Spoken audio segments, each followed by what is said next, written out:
Là, maintenant, on va passer à un petit témoignage que j'ai vu sur un gars qui, en fait, il réagissait à un article sur une femme qui était la compagne d'un gars qui se travestissait.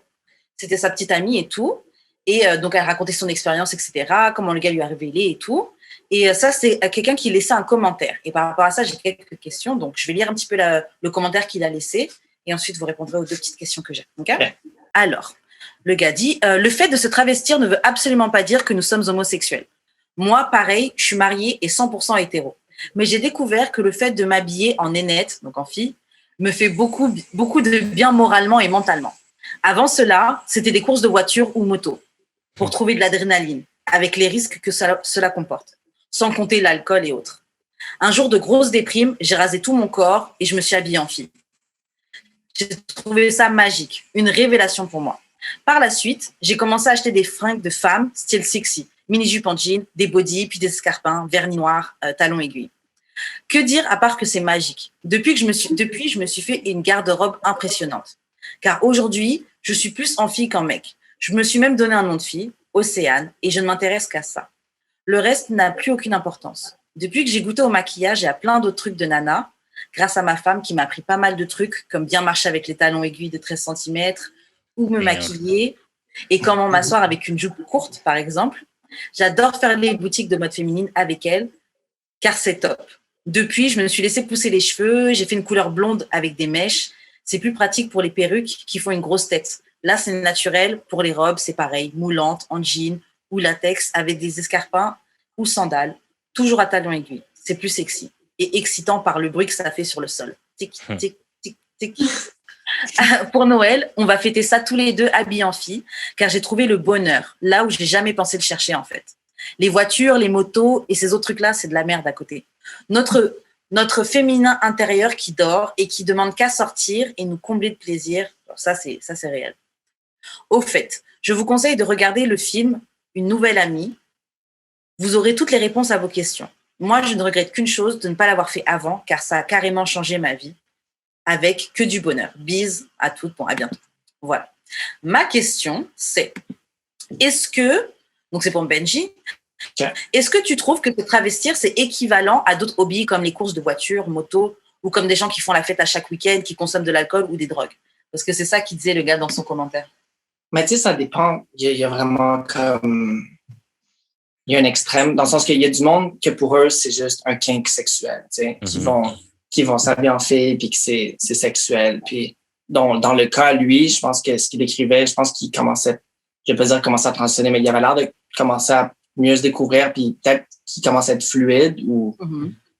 Mais chose sûre, c'est que ton identité, ça par rapport avec tes préférences sexuelles. Yeah. Excuse-moi, moi, à chaque fois qu'on me pose des questions, je commence à parler, j'oublie la question. La question, c'est juste, est-ce que tu trouves que c'est équivalent à un hobby, en fait, comme il y a d'autres gens que pour leur truc qui leur fait plaisir, par exemple, c'est de faire de la moto, de faire des courses de voiture, et puis il y en a d'autres, c'est se travestir, tu vois. Ben, pour certaines personnes, c'est sûr que ouais, moi, tu sais, c'est plus une identité. Je pense que dans son cas, lui, c'est, tu sais, il en parle comme un hobby, mais je pense que ça fait partie de lui, là. C'est vraiment, il a entendu, il veut vivre de même. Elle, je sais pas s'il a changé, de pronom. Mais pour certains, je sais que c'est un hobby que je vois en ligne, un hobby sexuel. Puis... En fait, il y a vraiment différents types de vivre et d'expériencer. Okay. Ouais, puis ça, ouais. Yeah? OK. Prochaine question. Alors, c'était ma deuxième question par rapport à ça. Parce que bon, je réagis à un autre article qui était sur le même site, tu vois. Bon, en fait, à l'article auquel il répondait. Et la fille, elle expliquait que parfois, en fait, elle n'a pas à dire, j'ai ce week-end-là, par exemple, j'avais pas envie de passer le week-end avec, je pense, c'est Océane, le nom, bref, je sais plus. Et donc, moi, ma question pour toi, Nassia, c'est comment tu trouves l'équilibre, ou comment vous, non, en fait, ma question est pour vous deux. Comment vous trouvez l'équilibre pour les moments où vous voulez passer des moments, quand tu veux passer des moments avec Benji et pas avec Alaska, sans pour autant le limiter? Ben, je pense qu'on en discute toujours en avance. Là, il y a des choses, c'est drôle, que je préfère faire avec Benji, d'autres que je préfère faire avec Alaska. Ouais. Comme quand on avait le droit de sortir dans des bars, je trouvais ça vraiment le fun de sortir avec Alaska. C'est comme je sors avec ma copine au lieu de sortir avec mon chum. Puis on pouvait être un peu plus folle, puis un peu plus comme chantante, là. Mais comme quand c'est des trucs plus romantiques, ben là, j'ai envie d'être avec mon chum Benji. Yeah. OK. Mais tu sais, il y a vraiment une discussion qui se fait par rapport à ça. Comme des fois, on discute de notre mariage, puis je suis comme, ben moi, j'aimerais qu'on fasse 2 cérémonies, comme une avec Benjamin, puis une avec Alaska. Oh. J'avais une question là-dessus plus tard. Une question là-dessus plus tard en plus, mais bon. OK, de toute façon, on va passer aux questions bazar. Donc, on reste encore un petit peu sur ce sujet-là. Donc, Benji, qu'est-ce qui t'a donné le courage de cross-dress et quelle était ton inspiration? Nastia m'a beaucoup aidé là-dedans, dans le sens que je n'osais pas l'admettre. J'étais vraiment in denial with myself. Yeah. En tout cas, tu sais, quand j'étais plus jeune, à l'école, j'étais comme, tu sais, j'étais vraiment le football player là, dans les films à l'université là, américaine. J'étais comme le capitaine de l'équipe de soccer, j'avais la grosse barbe, j'étais comme, tu sais, le sportif, whatever, puis c'était comme, dans mon entourage, tu sais, j'ai toujours été into les affaires féminines, puis j'ai toujours voulu essayer de faire ça, puis tu sais, me découvrir, mais jamais j'aurais comme osé get out there. Puis tu sais, avec Nastia, quand j'ai commencé à lui en parler, elle était comme, je pense la première fois que j'en ai parlé, elle était comme, ah ben, je le savais déjà, j'étais comme, hein? Puis comme, ça a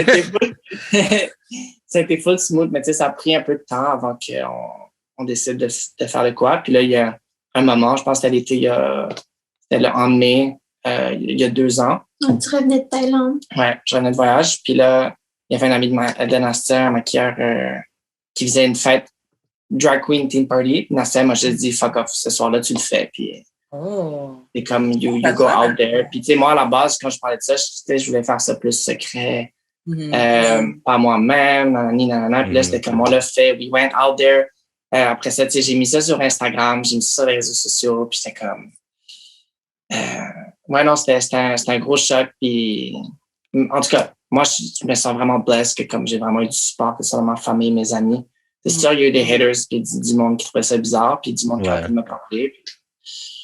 Mais non, ça s'est full bien fait. Puis après ça, tu sais, c'était l'été, puis on a eu du fun, puis on faisait nos affaires. Mais je pense que c'était vraiment le fait que je me suis dit, comme, fuck off, j'arrête de penser à ce que le monde va penser de moi. Puis depuis ce jour-là, je suis genre, faut l'assumer, je fais ce que je fais, je suis ce que je suis, puis comme, I couldn't care less des autres, puis j'ai jamais vraiment été aussi heureux. Yeah. Est-ce que tu penses que si tu étais avec quelqu'un d'autre que Nastia, éventuellement tu l'aurais fait? Ou c'est vraiment Nastia qui t'a aidé à genre, mettre le terrain? C'est sûr qu'elle m'a aidé. C'est sûr que je sais pas comme, tu sais, elle m'a aussi aidé, tu sais, dans le sens que elle est bonne en make-up, puis les conseils, tout peut-être que je serais pas devenu aussi bon aussi vite non plus. Mais je pense que je l'aurais fait un moment donné, tu sais, je veux dire, sinon j'aurais été malheureux un peu de... OK. Puis Nastia, c'était quoi, genre, Ben a dit que tu t'en étais rendu compte avant, mais c'était quoi les cues, mettons, que tu avais par rapport... Ben, je vais pas trop rentrer dans les détails, là, mais il y avait quelqu'un qui m'avait parlé d'une situation, puis là, j'avais comme mis les choses ensemble, puis aussi le fait que comme, tu sais, il s'intéressait aux trucs plus féminines, puis je le savais, puis je suis allée tout sur le fait que les garçons, il n'y avait pas assez d'options de vêtements. Puis... C'est vrai que la mode pour les gars, c'est plate, là. On a beaucoup de comme t-shirt, jeans, hoodie. C'est ça, tu vas mettre un short ou des pants, puis tu vas mettre un hoodie et une chemise, c'est comme, that's it. Ouais. Yeah. Et d'ailleurs, qu'est-ce que vous pensez des... parce que on en a parlé dans un autre épisode, hein, mais il y a plein de marques qui se disent genderless, mais au final, j'avais vu un tweet qui disait que les vêtements non binaires, bref, je sais plus exactement. Non-genrés, ouais. Non-genrés, voilà. Ouais. Et le truc, c'est que souvent, c'est simplement des pulls à capuche et des joggings que les gens ils font. Quand ils font des marques comme ça, là. Donc, ouais, je voulais voir c'était quoi votre avis par rapport à ça, mais Nastia, j'ai compris déjà. Mais c'est juste que la féminité et la masculinité, c'est pas comme c'est pas scientifique, c'est une expression, c'est à l'extérieur de ça. je pense que si quelqu'un veut réellement faire une compagnie qui est non-genrée, ben, tu peux faire des t-shirts qui sont pour les femmes parce que nous, on a besoin d'espace pour ce qui se passe ici, puis des t-shirts pour les gars. Ou comme, disons, une robe qui est faite pour les personnes qui ont des poitrines puis qui en ont pas des hoodies puis des jogging. C'est comme c'est facile. Là. C'est genre le marketing. Oui, c'est ça. Ouais, c'est ça. Ouais. Mais c'est une bonne suggestion ce que tu as donné. Et c'est vrai qu'en effet, c'est plus du marketing maintenant pour les gens. OK, donc selon vous, c'est quoi le préjugé le plus faux sur les cross-dressers? Ils sont gays. Que c'est de la sexualisation uniquement, que c'est seulement quelque chose de sexuel ou que c'est une... C'est quoi qu'on avait dit la dernière fois? Que c'est une façon de fétichiser les personnes trans. Ouais. C'est pas vrai pour tout le monde. Il y a quelqu'un sur TikTok qui nous a écrit ça, puis j'étais comme... Mais c'était un compte qui avait genre 30 followers, puis pas de posts, puis c'était comme... C'était peut-être du spam, mais en tout cas, c'était très intense. Ça peut être identitaire autant que ça peut être sexuel. Tu sais, c'est pas... Cross-dresser, ça veut pas juste dire j'ai un kick sexuel. Ça veut aussi dire, parfois, j'aime ça m'exprimer comme une femme. Ouais. Tu sais, moi, personnellement, j'aime pas le terme. Ça me représente pas vraiment.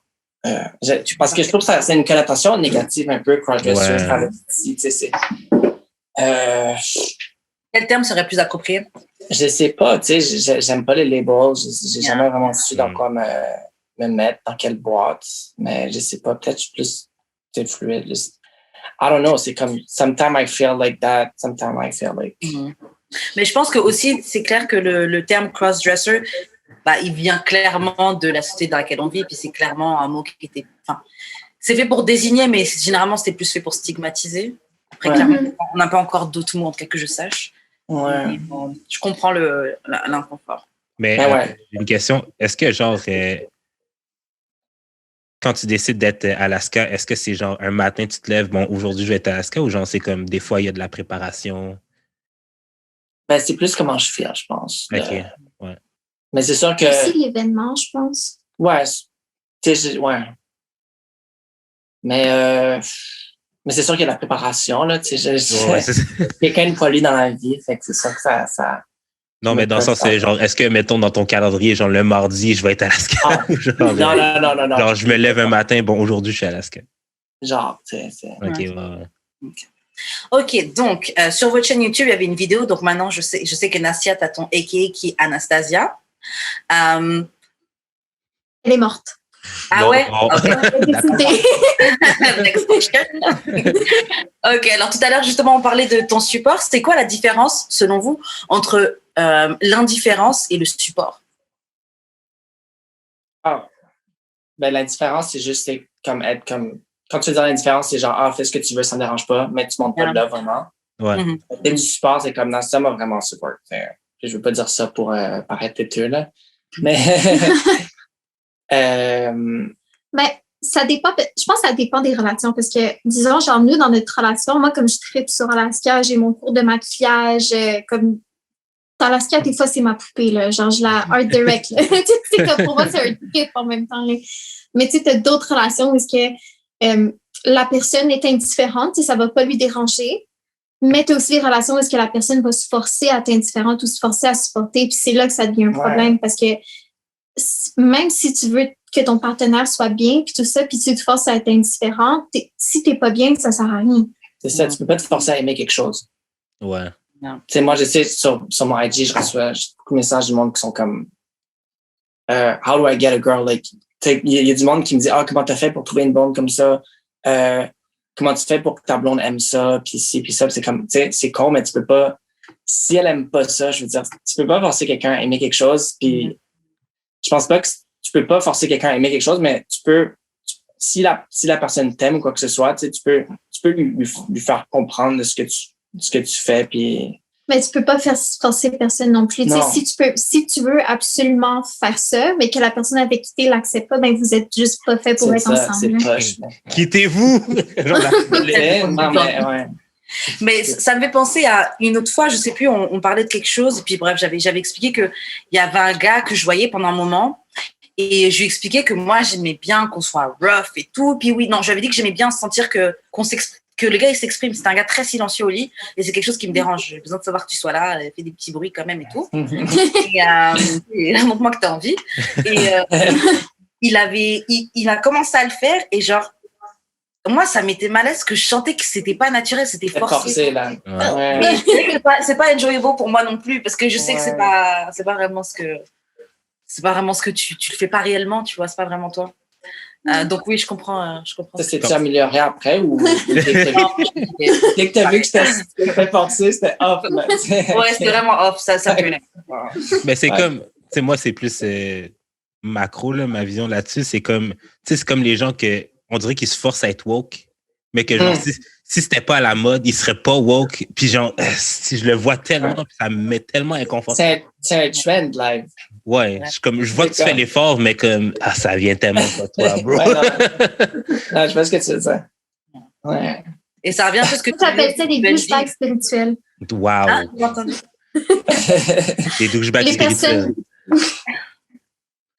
Mais de toute façon, ça revient à ce que tu disais au début, Benji, sur le fait, tous les deux, vous disiez ça, sur le fait d'être soi-même. Quand quelqu'un qui est lui-même, tu le vois, tu le sens, et puis même toi-même, ça te met plus à l'aise. Quitte à ce que ça prenne un peu plus de temps à arriver genre à la même conclusion que tout le monde, mais genre au moins t'as fait le cheminement, t'as pas embarqué genre les pieds joints dedans puis faire oui, je suis woke maintenant, tu sais. Grave. C'est facile de pas être soi-même là, tu sais, t'as tellement de comment tu dis ça? Tu te lèves le matin, tu vas sur IG, sur TikTok, whatever, c'est quoi ta routine, mais tu sais, t'es tellement exposé à plein d'affaires, puis c'est facile de comme. Tu sais, moi, avant, je me souviens avant de rencontrer Nastia, je pense qu'il y avait une amie, Jamie, qui t'avait montré ma page. Puis, en tout cas, moi, elle pensait que j'étais douche. Right? En tout cas, tu sais, j'étais vraiment genre un walking billboard avant, là, tu sais, c'était un high beast, vraiment comme, si Kanye le porte, je vais le porter. Tu sais, je lui servais beaucoup de linge, puis tu sais, j'étais vraiment, tu voyais mon IG, c'est comme des fit pics, tu sais, avec la face crop. Fait que tu vois, j'étais nobody vraiment, là, tu sais. En tout cas, Je vois. If that makes sense. Yeah, it does. Ok. Alors, voilà. Est-ce qu'être Alaska, ça t'a appris quoi sur la féminité? Est-ce que tu avais des idées préconçues qui ont totalement changé? Et aussi, qu'est-ce que ça t'a appris sur ta masculinité? Moi, je me suis jamais, c'est con là, mais je me suis jamais senti plus mal depuis que j'osais, mettons, porter du rose, faire mes nails, faire ci, puis ça. Puis par rapport aux femmes, je me rends compte que c'est la job d'être une femme. Quand je dis que c'est la job, c'est que le monde a beaucoup d'expectations. Que sortir le soir, tu sais, mettons, là, il y a une date, un gars puis une fille. Tu sais, le gars, là, il va prendre sa douche, il va mettre son t-shirt, tu sais, je vais pas juste parler de l'extérieur, mais tu sais, une fille, quand elle va aller à une date, il y a un effort, là, ça prend pas 5 minutes, là, tu sais. Puis, en tout cas, j'ai une histoire, en tout cas, je sais aussi que une fois on rentrait dans le club, au PY1, je sais pas, vous avez-tu fait la pyramide, là, l'été? C'était l'été passé. Je suis pas allé, mais on m'a dit avec la liberté, là. Ouais. En tout cas, c'était vraiment bad.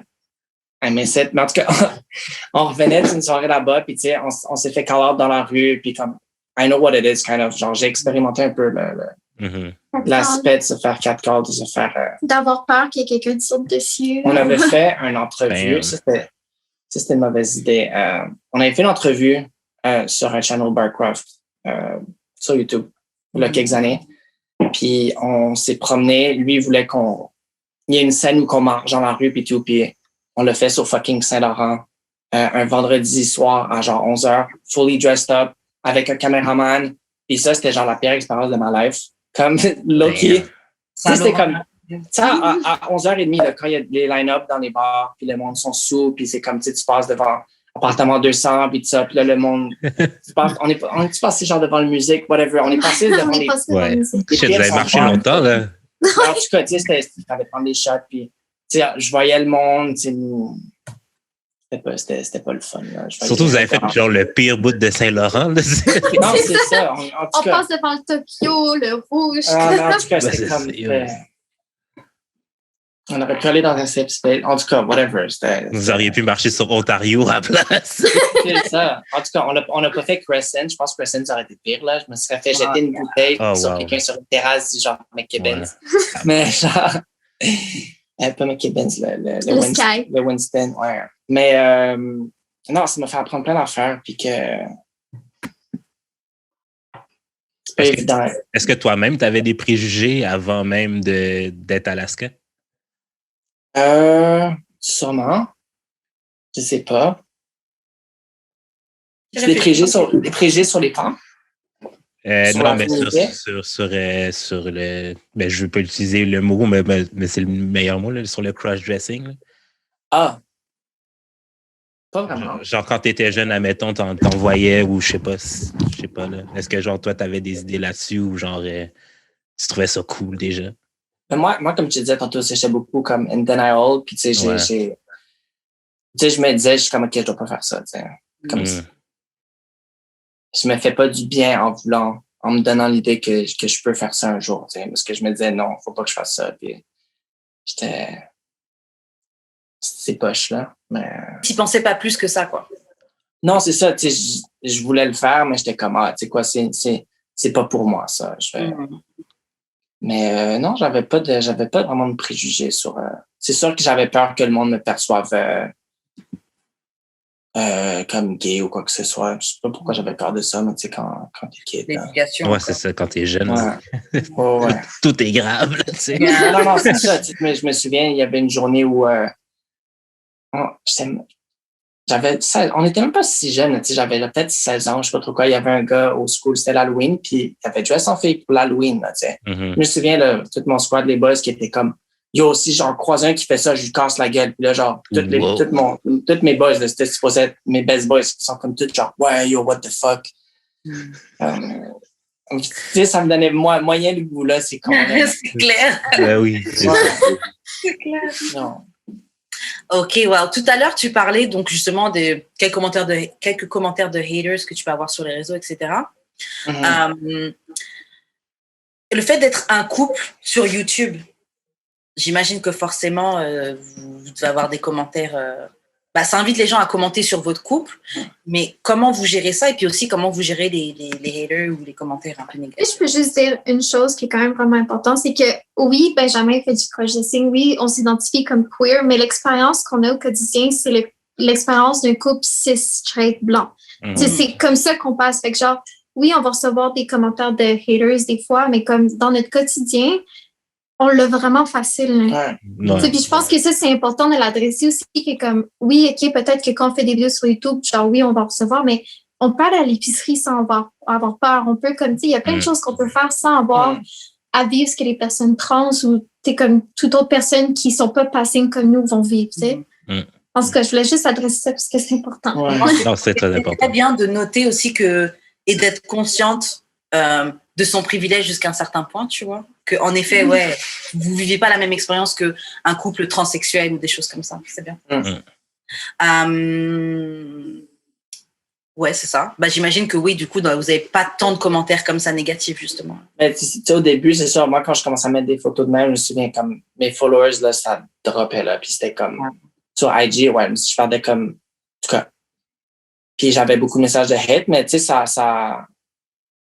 là, j'ai plus de love qu'autre chose en ce moment. Tu sais, les haters sont out. C'est juste sur TikTok. TikTok, c'est toxique. Oh my God.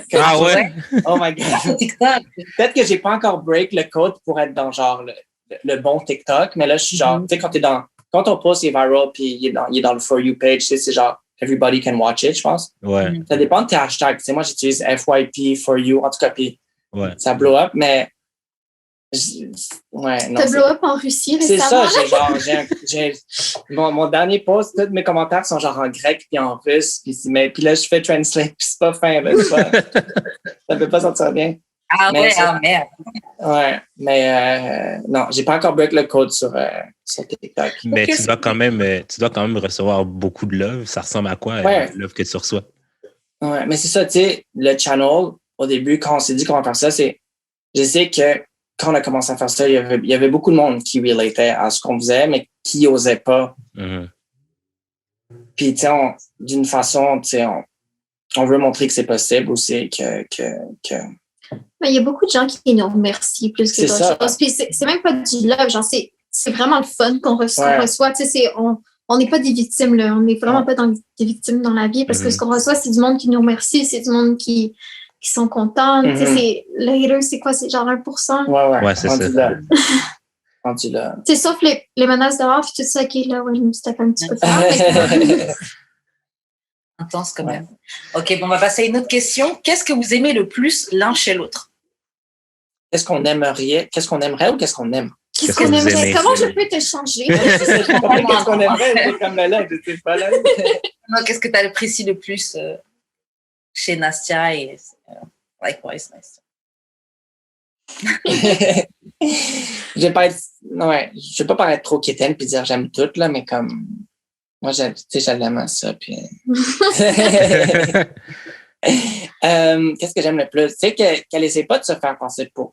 Je reviens encore sur le point que je disais tantôt, mais tu sais, comme, on passe pas de game, là. Tu sais, si on va en public quelque part ou on va à des événements, tu sais, on n'essaie pas on se shutdown pas l'un sur l'autre pour dire, non, agis de telle façon ou, tu sais, on est nous, puis tu sais, on va faire des fous si on veut, on va faire ci, puis ça, puis c'est simple entre nous, tu sais, on se dit tout, puis c'est sûr qu'on a eu des hauts puis des bas, puis tu sais, ça fait 4 ans qu'on est ensemble, puis tu sais, ça se passe bien, puis c'est ça, j'ai comme, on est vraiment, on n'est pas un couple rempli de drama, là, genre. Yeah. On pourrait pas avoir il n'y a pas de keeping up with Nastia and Ben. Il pourrait pas avoir été juste il n'y aurait pas ces dramas, mais c'est juste sain, c'est juste le fun. Le plus gros drama, c'est que je mange tous les fruits sans y en laisser. C'est ça.